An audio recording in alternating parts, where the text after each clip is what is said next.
From Montana's news leader, this is the MTN 530 News. One person down really does make a big difference.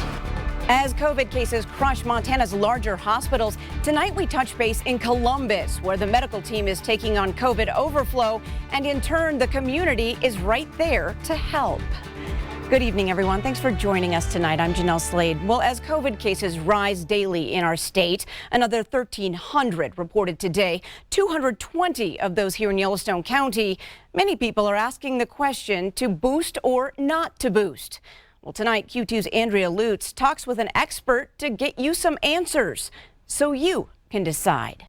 What is in the booster shot? Do I qualify for it? Will I need another one at some point? There are so many questions we all have about a third vaccine. Health officials say getting the most up-to-date, credible information you can really is the best way to decide what's right for you. It's October in Montana, and boosters are available to those who qualify. It feels like when you go out, you don't have to be so afraid. So Linda Fashing and her husband are in line. They're both 65 and over and qualify for the Pfizer booster. Seems like the people that die from it have not been vaccinated. And in Montana, more than 20,000 people have opted to get a booster or that third shot as of the beginning of October. It's something Nancy Iverson with Billings Clinic says she had a feeling would be coming. I'm not surprised we're into year 2.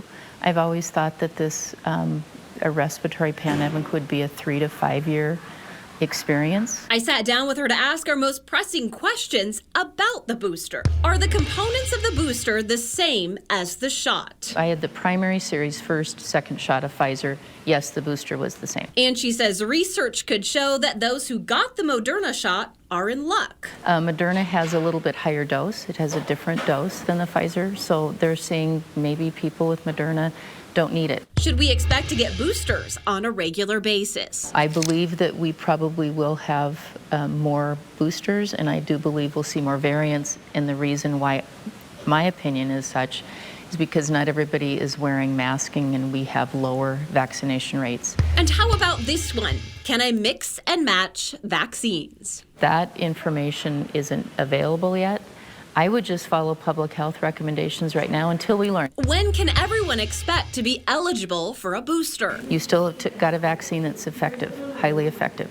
You may, because of Delta, need to understand it's more transmissible. As she finishes getting her booster shot, Fashing says she feels like now she's got an added layer of protection. I would say it feels like a shield. And she'll keep listening to the guidance of experts for next steps. Who knows what's out there? I mean, all the different variants, who knows?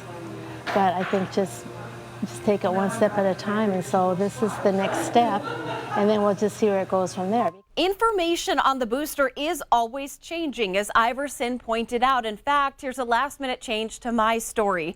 Just this week, the National Institute of Health, they came out with a study saying mixing and matching vaccines is found to be safe and effective. Still, if you have questions, experts say talk to your doctor, somebody who knows you the best. In Billings, Andrea Lutz, MTN News. Nancy Iverson spent an entire hour answering our questions and your questions from Q2 viewers about getting the COVID booster shots.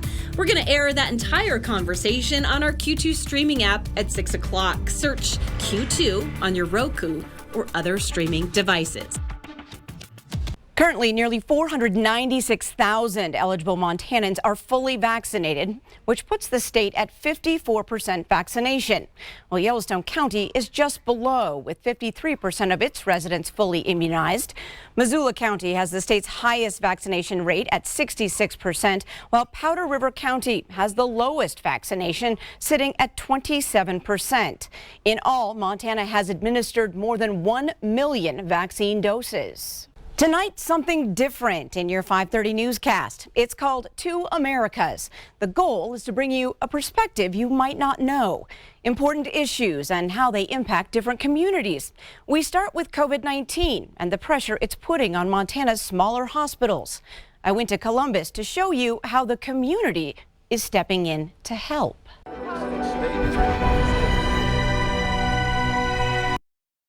A jalapeno steak Yes, thank you. Pastor Josh Daniels is serving his community in a different way today.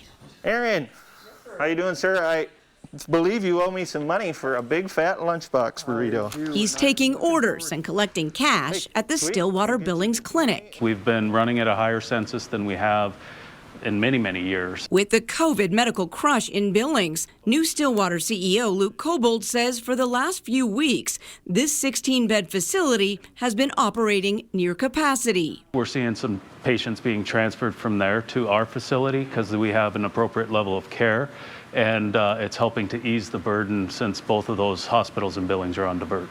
So you're out this way? Nope, we're out the front. So Like other hospitals, the clinic in Columbus is in need of more medical and cleaning staff.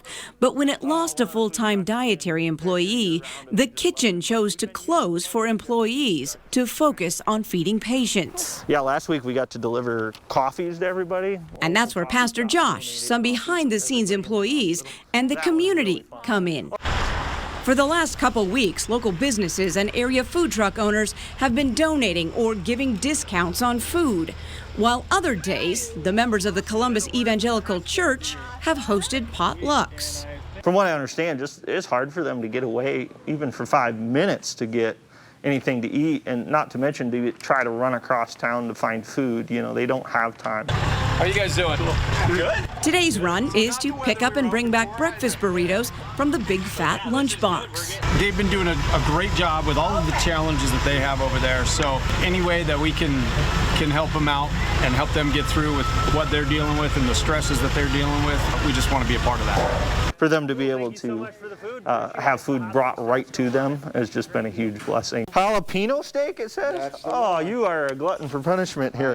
The smiles on their face is the excitement that they have. It's been huge. Steak burrito, boy, you're a lucky man. Those are good ones. Yeah. And the new hospital CEO says he hopes to get the kitchen back up and running for staff within the next couple weeks. When it comes to school lunches, students at Huntley Project schools get treated pretty well. And every once in a while, they'll bring in a guest chef to cook for them.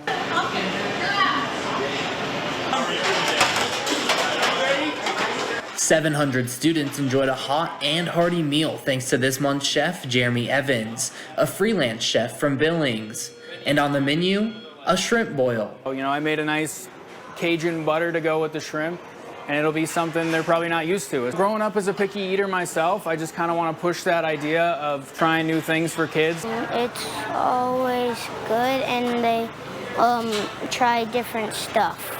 This is one of the reasons Chef Evans selected a unique dish that tempts the taste buds in a different way. Just home cooked, everything's warm, not frozen, really good. Although a guest chef only comes in monthly, the home-cooked meals are a daily favorite. The students are well aware and appreciative that they have higher quality meals. I think it's good to have a good variety, you know, it's not the same thing every day, and a lot of the food is good, like actual food, not just like sandwiches every day or something. Huntley Project Schools hopes in the future this program will continue. I can't see any kid not having the opportunity for a good meal, but there's kids out there that don't. That's my motivation.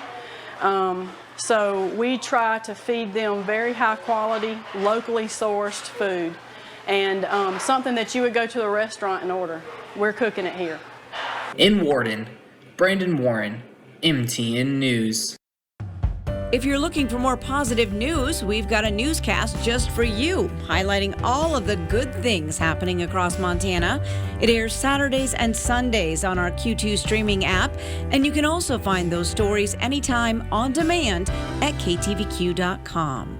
Still ahead on the 5:30 MTN News here on Q2, Up and Vanished, how a Montana podcast is helping put the stories of missing Indigenous women in a national spotlight.